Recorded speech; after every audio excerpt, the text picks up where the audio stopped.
좋아요. 여러분, 멜버른은 불과 몇 년 전까지만 해도 세계에서 가장 살기 좋은 도시 중 하나였습니다. 우리는 그것을 자랑하곤 했습니다. 우리는 그것에 대해 매우 자부심을 느꼈습니다. 우리는 심지어 런던, 뉴욕, 파리, 그리고 도쿄 같은 훨씬 더 큰 국제 도시들 앞에서도 그걸 들먹이며 우쭐대곤 했습니다. 이제는 그게 먼 기억 같습니다. 완전히 다른 도시처럼 보입니다. 고담 시티처럼 보여요. 이런 영상들이 이제는 거의 매일같이 나오고 있습니다. 예전에는 그런 일이 일어나지 않았어요. 멜버른의 좋은 시절을 기억할 만큼 나이가 된 분들은 이걸 한번 보세요.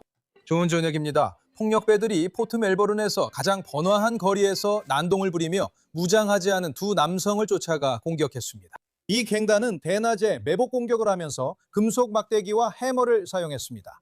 한 영웅적인 기능공가 개입하지 않았다면 상황은 훨씬 더 나빴을 수도 있었습니다. 이 사건의 유일한 호주인은 그 영웅적 기능공이었습니다. 포트 멜버른을 지나면서 후드를 쓴 깡패들이 창문 밖으로 몸을 내밀고 매복 공격을 하러 갑니다. 그들의 표적은 두 명의 젊은 남성으로 분명히 겁에 질려 목숨을 걸고 도망치고 있습니다. 공격자들은 웃습니다.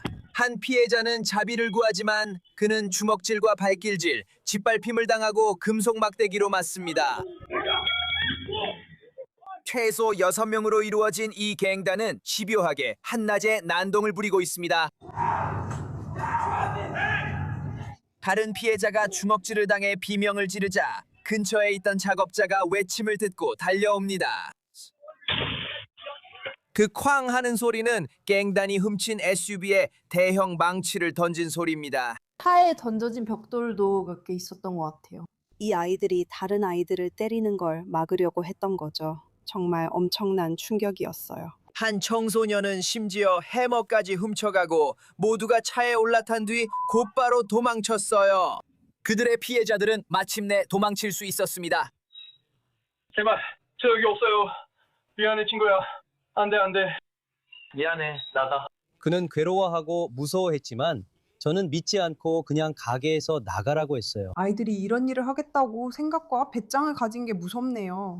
주민들은 용감하게 나선 이 영웅적인 작업자를 칭찬했습니다. 만약 그가 나서지 않았다면 이 싸움은 훨씬 더 폭력적으로 번졌을 거라고 믿고 있습니다. 남아프리카 공화국의 폭력과 범죄를 피해 떠났는데 이제 호주 집 앞에서도 같은 일을 겪고 있어요. 그녀는 아프리카 갱단의 폭력을 피해 남아프리카 공화국을 떠났습니다. 그녀는 우리가 그 문제를 호주로 직접 필요오게 될 줄은 전혀 몰랐죠. 여러분, 인종차별 아닙니다. 미안합니다. 저는 이제 문화는 재킷처럼 벗고 입는 게 아니라는 걸 굳게 믿게 됐어요. 사람들은 문화를 벗어버리고 새 옷을 입는다고 해서 완전히 다른 사람이 되지 않아요. 사람은 자신이 처한 환경의 산물이고 그들의 행동은 가치관과 문화에 의해 형성됩니다.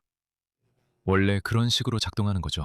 사람들 집단은 자신들만의 가치관을 만들어냅니다. 그런 가치관을 바탕으로 사회와 문화적 관습, 전통을 만들고 그에 따라 행동하게 됩니다. 아무도 이런 것들을 계획하지 않습니다. 이런 것들은 자연스럽게 성장하지만 그 결과는 매우 예측 가능해집니다. 그래서 외국 문화를 가진 사람들을 그 나라의 토착 문화에 데려오면 그 사람들은 그곳에서 태어났더라도 현지인들처럼 행동하지 않을 것입니다. 예를 들어 그 아이들을 부모에게서 떼어내어 호주인으로 키운다면, 즉 태어날 때부터 호주식 삶의 방식을 주입한다면 그때는 약간의 가능성이 있을지도 모릅니다. 하지만 그들은 도둑맞은 세대로 불릴 것이며 우리는 원하지 않습니다. 우리의 현대 도덕성은 그것을 허락하지 않으므로 해결책은 하나뿐입니다. 비슷한 문화권에서 온 사람들만 받아들여야 합니다. 미국인이 호주에 와도 적응하는 데 문제없습니다. 사실입니다. 그들 중 일부는 총기 소유권을 요구할 수도 있는데 이것도 그렇게 낯선 일은 아닙니다. 왜냐하면 많은 호주인들도 그것을 요구하기 때문입니다. 하지만 다시 말해서 들어오는 미국인들 중 많은 사람들이 진보 성향일 수도 있습니다. 그리고 그들은 아니요, 우리는 여기서 총기를 원하지 않습니다 라고 말할 것입니다.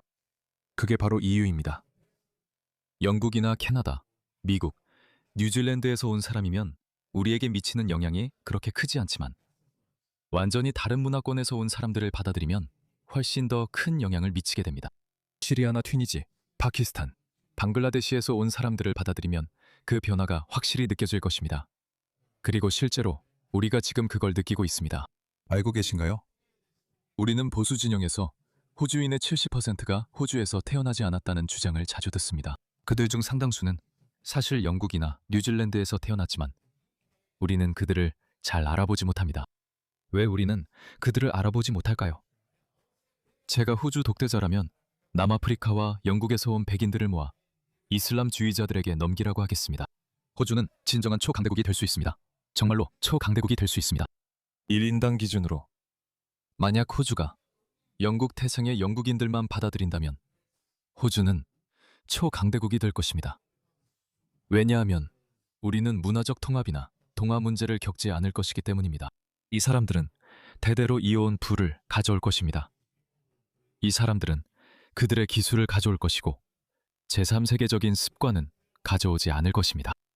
그래서 겉으로 보기에는 백호주 정책처럼 보일 수 있지만 실제로는 서구 문화 정책입니다. 우리는 서구화된 문화에서 온 사람들만 받아들여야 합니다. 그게 전부입니다. 많은 이들이 해리스 술탄, 당신은 서구 문화 출신이 아니잖아요 라고 말합니다. 맞는 말입니다. 그게 유일한 해결책입니다. 그래서 저는 정부가 국민들에게 다문화주의라는 개념을 팔기 위해 이용하는 사람입니다. 그들은 이렇게 말하죠. 이봐요. 저런 사람이 바로 당신 나라에 오게 될 겁니다. 그리고 여러분은 이렇게 생각하죠. 그래, 뭐 해리스는 나쁜 사람이 아니야. 괜찮은 사람이야. 하지만 실제로는 그렇지 않습니다. 100만 명의 파키스탄인을 데려오면 그 중에서 해리스 술탄 같은 사람을 100명이나 얻으면 운이 좋은 겁니다.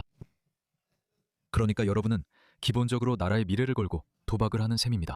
그러니까 도박 문제의 해결책은 당신이 딴 돈, 즉 저를 돌려보내는 것이 아닙니다. 도박 문제의 해결책은 여러분의 미래를 걸고 도박하는 것을 멈추는 것입니다. 네, 100만 명의 파키스탄인을 데려오면 하리스 술탄 같은 사람도 있겠지만 대부분은 무함마드 히잡이나 다니엘 히키카투스 같은 사람들이 될 것입니다. 영국을 보면 알 수 있습니다. 그게 일어날 일입니다. 그리고 폭력적인 문화에서 온 사람들, 내전을 목격한 사람들, 부족 전쟁에서 삼촌이 토막나는 걸 본 사람들도 마찬가지입니다. 그런 트라우마를 가진 사람들을 호주 같은 고도로 문명화된 사회에 데려오면 포트 멜버른에서 방금 본 것과 같은 일이 일어나는 겁니다. 며칠 전에 오클리 푸드코트에서 본 것과 같은 일이 또 일어날 겁니다. 유감스럽게도 그들은 모두 수단이나 소말리아 출신입니다.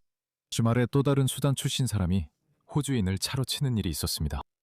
그래서 이런 일들은 줄어들지 않을 겁니다. 이런 일들은 우리가 아주 강력하고 단호한 해결책을 내놓지 않는 한 사라지지 않을 겁니다. 첫 번째 잘못이면 오랫동안 감옥에 가야 하고 두 번째면 추방입니다.